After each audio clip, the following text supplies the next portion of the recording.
ఎన్నికల ఏర్పాట్లపై AP CEO మాట్లాడుతున్నారు. లైవ్ లో చూద్దాం. అంటే there is a complaint regarding PM's program on that day. PM program అంతా హోమ్ మినిస్టర్ పరిధిలో వస్తాయి, SPG పరిధిలో ఉంటుంది. ఆ ఇష్యూ ఆల్రెడీ హోమ్ మినిస్ట్రీ తర్వాత SPG పరిధిలో వెళ్ళిపోయింది. సో నేను దీనిపైన ఏం కమెంట్ చేయలేను. But that is already under the consideration of home ministry. No, I cannot tell all those things because నాకు ఇవన్నీ ఇన్ఫర్మేషన్ రావు. కానీ ఈ ఇష్యూ సీఈఓకి సంబంధం కాదు. ఈ issue basically it is a issue of security and other things కాబట్టి concern authority will take action. So నేను కూడా I send it to because I have send it to the government to take appropriate action in this.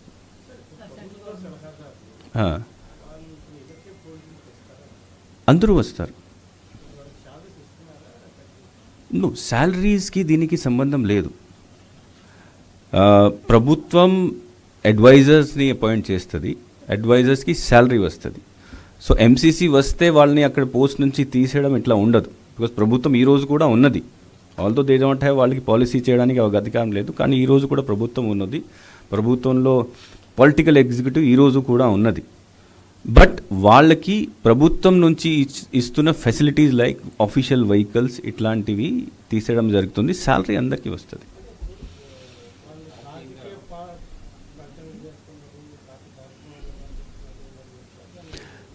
No, political ఎగ్జిక్యూటివ్లో మంత్రులు ఉంటారు, ఎమ్మెల్యేలు ఉంటారు, advisers ఉంటారు, వాళ్ళ సంబంధించి పొలిటికల్ పార్టీ వాళ్ళు ఉంటారు. They are the person who are going to contest the election. They are the person who are going to fight the election. మంత్రికి శాలరీ వస్తుంది కాబట్టి ఆయన ఫైట్ చేయకు ఇట్లా ఏమి ఉండదు కదా. సో కాబట్టి there is no restriction on political executive participating in political activity. Only bureaucracy మీద ఉంటుంది.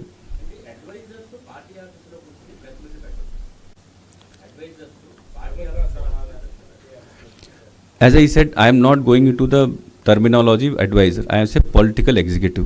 పొలిటికల్ ఎగ్జిక్యూటివ్లో అందరూ ఉంటారు, మంత్రులు ఉంటారు, అడ్వైజర్స్ ఉంటారు. ఆ పొలిటికల్ ఎగ్జిక్యూటివ్ వాళ్ళు పొలిటికల్ పబ్లిసిటీ చేసుకోవచ్చు.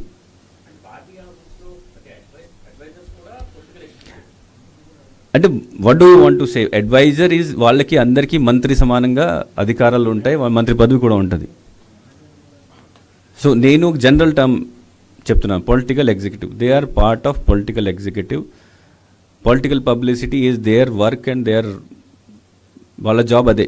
సో కాబట్టి చేస్తారు ఎలక్షన్ టైంలో.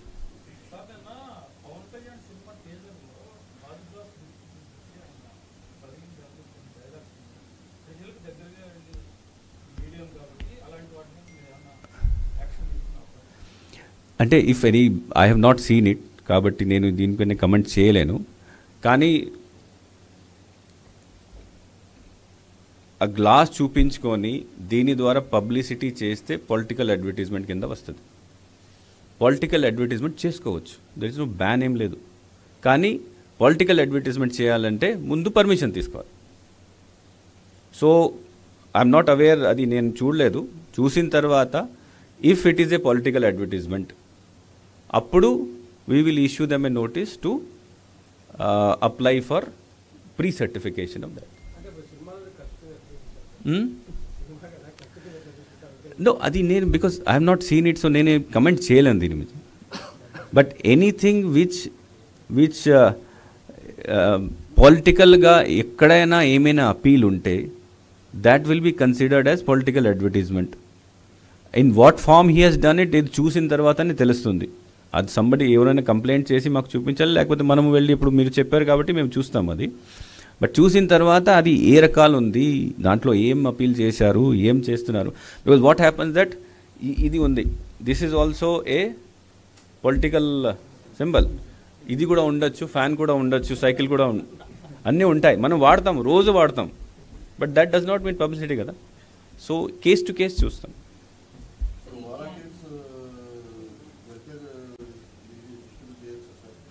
అంటే ఆ ఇష్యూ ఈసీఐ దృష్టిలో ఉన్నది. కంప్లైంట్ వెళ్ళింది.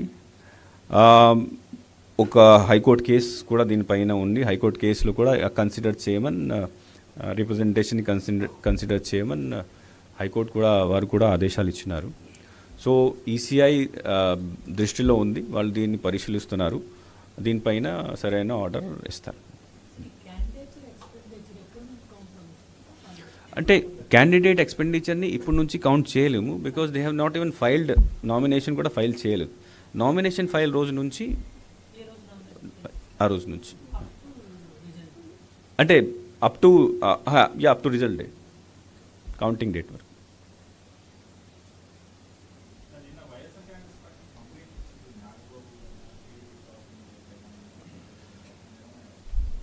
అంటే వైఎస్ఆర్ కాదు, ఎవరైనా కంప్లైంట్ ఇస్తే general we send it to the concern person for immediate enquiry. కొన్ని మనమే ఎక్కడైనా మనము వెరిఫై చేయగలిగితే ఒక డిసిషన్కి వచ్చేసి నోటీస్ ఇస్తాము, కొన్ని కింద లెవెల్ ఆఫీసర్కి పంపిస్తాము. సో నిన్న వచ్చినాయి, ఇంతకుముందు కూడా వచ్చినాయి, బోత్ పార్టీస్ నుంచి వస్తున్నాయి.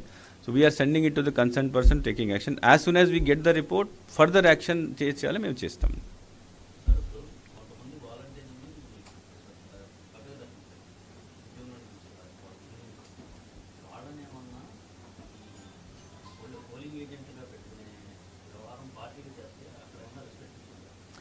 అంటే ప్రస్తుతం ఎలక్షన్ కమిషన్ ఇన్స్ట్రక్షన్ అంటే ఉన్న వాలంటీర్ని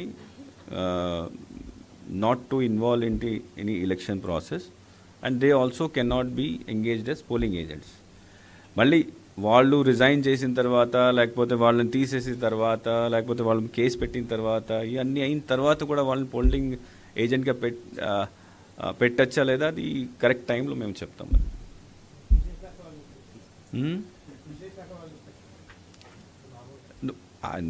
no comments on that thing, but ఇట్లాంటి ఇష్యూ భవిష్యత్తులో వస్తుంది, టైం ఉంది కదా పోలింగ్కి. So we will take appropriate టైంలో డిసిషన్ తీసుకుంటాం.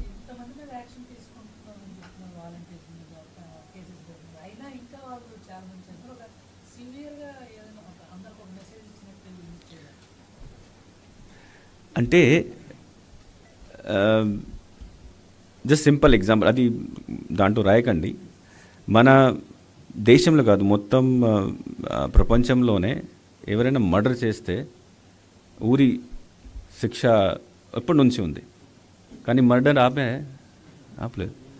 సో ఇట్స్ మనం మనుషులు, ఇట్స్ ఎ కంటిన్యూస్ ప్రాసెస్. తప్పు చేస్తారు, తప్పు చేసిన తర్వాత మనము శిక్ష ఇవ్వాలి, అదే ఇవ్వచ్చు. వీ కెనాట్ శిక్ష ఇవ్వచ్చు, శిక్ష ఇస్తున్నాం. మేము ఏమో దీనికి వెనుక అంటే we are not taking proper action, timely action, అప్పుడు మీరు చెప్పండి. కానీ నా అధికారంలో ఉన్న యాక్షన్ తీసుకున్న తర్వాత వాళ్ళని సరైన శిక్ష పడడం దట్ ఈస్ మై రెస్పాన్సిబిలిటీ, అది మేము చేస్తాము. ఈరోజు కొంతమంది తప్పు చేశారు, బహుశా కొంతవరకు ఎఫెక్ట్ రేపు ఉంటుంది. మళ్ళీ ఒక వారం 10 రోజుల వరకు మనము ఇది ఎక్సర్సైజ్ చేస్తే నాకు అంటే ఐ బిలీవ్ దట్ చాలా వరకు దీనికి కంట్రోల్ అవుతుంది.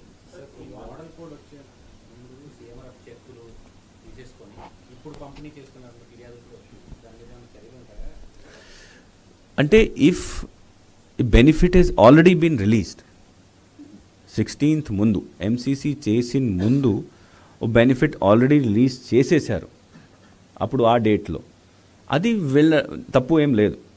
కానీ 16th తర్వాత మళ్ళీ రిలీజ్ చేస్తే పర్మిషన్ తీసుకోవాలి.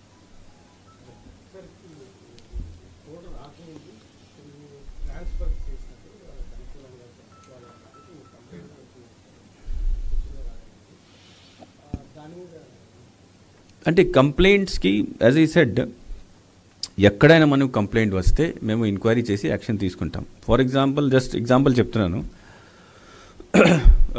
ఒంగోల్ సిఓ జిల్లా పరిషత్ మీద కంప్లైంట్ వచ్చింది, ఒంగోల్ డిపిఓ మీద కంప్లైంట్ వచ్చింది. కలెక్టర్కి పంపించాము, ఆయన రిపోర్ట్ ఇచ్చినారు. రిపోర్ట్ ఇచ్చిన తర్వాత డైరెక్టర్ రోల్ లేదు, కానీ ఆయనకి డిస్ట్రిక్ట్ గ్రీవెన్స్ కమిటీ ఒకటి ఉంటుంది. డిస్ట్రిక్ట్ గ్రీవెన్స్ కమిటీ అంటే వాళ్ళు ఎలక్షన్ టైంలో క్యాష్ ఏమైనా పట్టుకున్నప్పుడు సరైన ఆధారాలు చూపిస్తే దీన్ని రిలీజ్ చేయడానికి వాళ్ళ దగ్గర పవర్స్ ఉంటాయి. That's election duty. సో ఆయన హీ విల్ బీ హెడ్, అంటే ఈసీఐ గైడ్లైన్స్ ప్రకారం CO Zilla Parishad is head of the district grievance committee. ఆయన ఉంది కాబట్టి ఆ రోజే మీకు చెప్పాం, మీరు రిపోర్ట్ ఇచ్చారు, ఆయన ఆ రోజే సరెండర్ చేసేసాం, డిపిఓని కూడా చేసేసాం. సో ఇట్ డిపెండ్స్, కంప్లైంట్ వస్తుంది, ఎగ్జామినేషన్ అవుతుంది, if it is correct then we take action at the same time. వచ్చింది బహుశా చిత్తూరు జిల్లా ఇక్కడ ఏదో వచ్చింది. సో లెట్ మీ సీ, ఆ రిపోర్ట్ నేను చూడలేదు, రిపోర్ట్ చూసిన తర్వాత విల్ టేక్ యాక్షన్.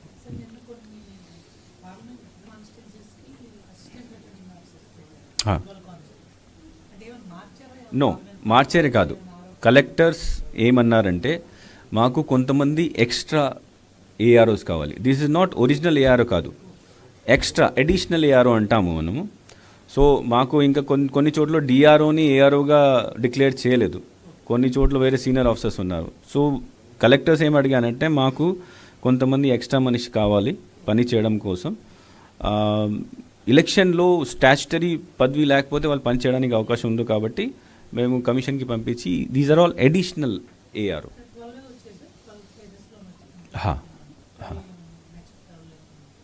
ఇంకా ప్రస్తుతం అయితే ఇంకా ఏం లేదు, ఆ 12 వరకు.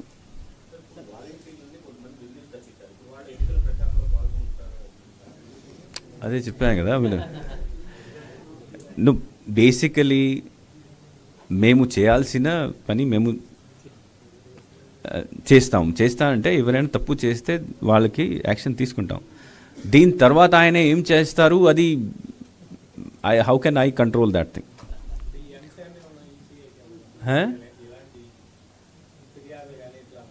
ఏది